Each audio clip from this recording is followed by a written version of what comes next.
जब एक बच्चा पैदा होता है वो एक सफ़ेद कागज़ की मानद होता है।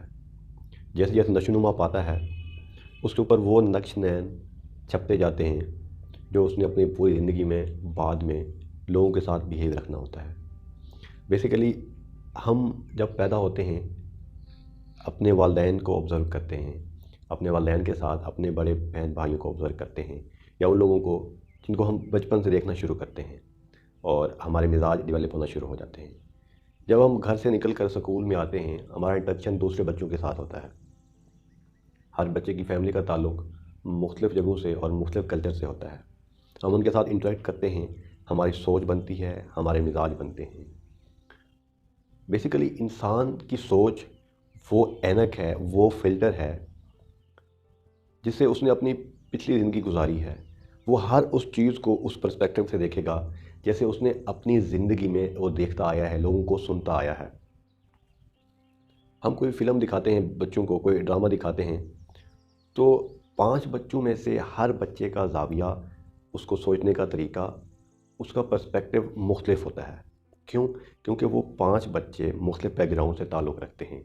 हर बच्चा वो फ़िल्टर या वो ऐनक लगा कर उस चीज़ को देख रहा होता है जो उसने अपने बचपन में सीखा है।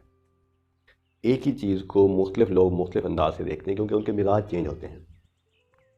कुछ लोग हर बात को ही नेगेटिव लेते हैं, कुछ लोग नेगेटिव बात को भी पॉजिटिव ले रहे होते हैं। क्यों? क्योंकि उनके वालिदैन ने, उनके उस्ताद ने या उनको माहौल ऐसा मिला जिससे उनकी तरबियत हुई और उन्होंने नेगेटिविटी में से भी पॉजिटिविटी को देखना शुरू कर देते हैं।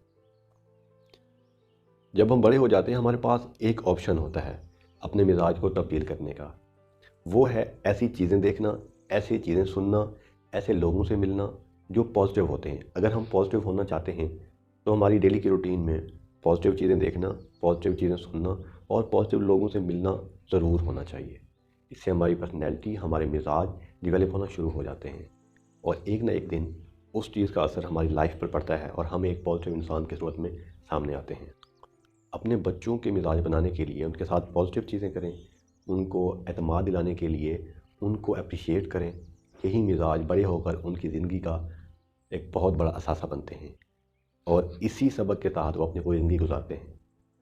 Thank you very much.